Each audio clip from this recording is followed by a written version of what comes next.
Trump's game-changing order, how college sports will never be the same. Hold on tight, this might just be the most significant shift in college sports we've seen in years. In a bold move that directly addresses the swirling debates over athlete compensation, President Donald Trump has signed an executive order aimed at putting an end to third-party pay-for-play deals. If you've been keeping track of the recent headlines, you know that lucrative bidding wars in college football and men's basketball have become increasingly common. But here's where it gets controversial. This new order specifically looks to prohibit those very financial arrangements and rein in the spiraling costs of player recruitment. According to a fact sheet released in advance by the White House, recent court decisions have loosened strict NCAA rules, causing a surge in compensation deals that some schools use to get top-tier recruits. For many observers, it seemed inevitable that the government would step in, given that major programs often spend tens of millions of dollars on roster building. Indeed, the transfer portal has turned into a multi-million-dollar frenzy, with high-profile athletes seeking not only a winning team, but also attractive pay offers. By signing this order, Trump appears determined to restore what he views as a healthier balance between education and high-stakes sports business. And this is the part most people miss. Not every type of compensation is off the table. The order clarifies that fair market deals for brand endorsements can continue. So, if a star basketball player wants to earn money by endorsing a shoe company, this executive order would not stand in the way. The aim here, according to the White House, is to stamp out arrangements where outside groups directly pay athletes just for playing on a specific team.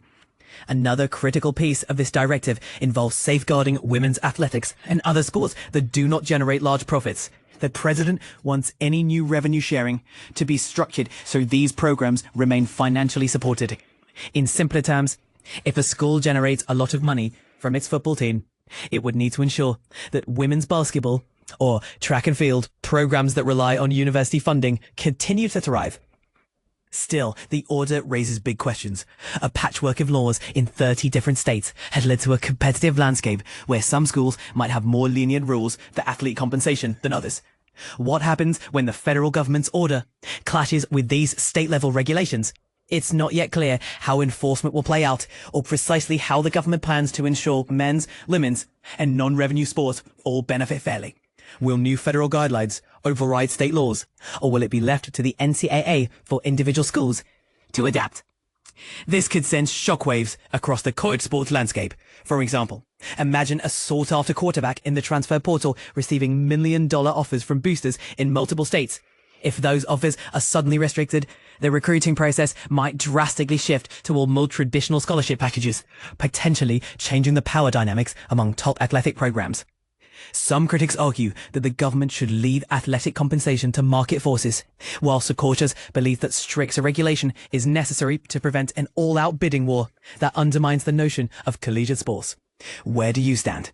Do you think the executive order is an overdue measure to bring fairness back into college sports? Or does it interfere too heavily with how athlete compensation should unfold? Share your thoughts. You might just spark the next big debate on the future of college athletics. Reported by Garrett Haake, NBC News senior White House correspondent, the story continues to develop as the sports world reacts to this dramatic policy shift. Whether you find yourself excited, skeptical, or completely unsure about these changes, one thing is certain: the conversation about athlete compensation in college sports is far from over. Trump signs order. NCAA athletes' employment status and pay-for-play rules explained. President Donald Trump has signed an executive order directing his cabinet to develop a plan within 30 days aimed at preserving college sports opportunities and preventing college athletes from becoming professionals.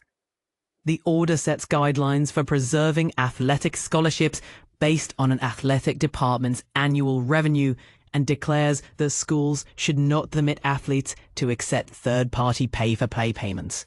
NCAA President Charlie Baker said the association still will need help from federal lawmakers to create competitive balance in college sports. A presidential executive order cannot provide antitrust protection for the NCAA. Trump's executive order shakes up college sports. New rules that NIL, scholarships, and pay-for-play. In a bold move, President Trump has set his sights on the world of college sports, signing an executive order that seeks to reshape the landscape of athletic scholarships and pay-for-play deals. This action, announced on July 14, 2025, aims to establish guidelines for athletic departments, particularly concerning the distribution of scholarships in women's and Olympic sports, while threatening to withhold federal funding from institutions that don't comply. Standing alongside Ohio State head coach Ryan Day, Trump welcomed the 2025 college football national champions from Ohio State University to the White House, emphasizing his commitment to preserving the integrity of college sports. The executive order targets the lucrative name, image, and likeness NIL deals that have revolutionized athlete compensation, aiming to regulate these agreements to ensure they don't overshadow the importance of non-revenue sports. The document states, "The future of college sports faces an unprecedented crisis requiring immediate action to safeguard non-revenue sports, which form the backbone of collegiate athletics, fuel American dominance in international competitions, and inspire countless student athletes." Legal experts, however, remain uncertain whether these provisions will withstand judicial scrutiny. Noah Henderson, a sports management professor at Loyola University Chicago, interprets the order as a clear signal that the federal government is increasingly prepared to intervene in the realm of college sports. This comes shortly after the House settlement, a legal pact that has paved the way for Division I colleges to directly compensate their athletes, overturning the NCAA's long-standing tradition of amateurism. The settlement permits schools to offer financial rewards to athletes up to a limit of $20.5 million, sparking concerns about the viability of non-revenue sports, predominantly women's and Olympic sports. The order outlines measures to maintain balance, stipulating that elite athletic departments must allocate more scholarships to non-revenue sports than in the previous academic year. This mandate applies to approximately 30 major athletic departments, according to data from 2024.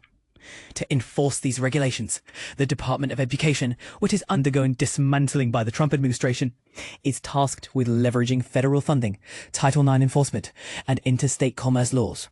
Most large athletic departments are associated with public universities, such as Ohio State and the University of Texas.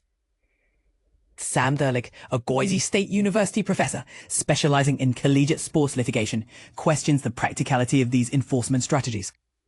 Are these threats hollow, or will they result in tangible actions? What unintended consequences might arise if the executive branch intervenes, he asks. The executive order also targets pay-for-play deals, which have become prevalent since the 2021 Supreme Court decision allowing NIL agreements. These deals, often linked to marketing campaigns, effectively serve as compensation for play.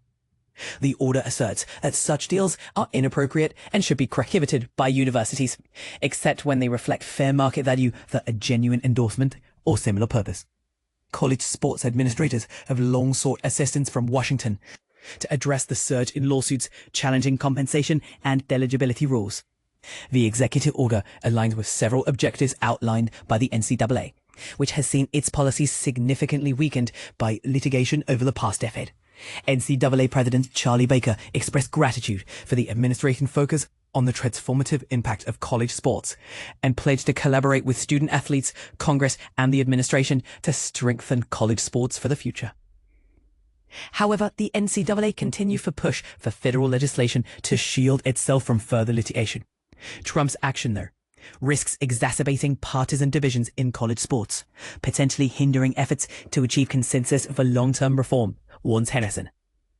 The 5 power conferences in college sports, however, have enthusiastically endorsed the executive order, urging Congress to swiftly pass federal legislation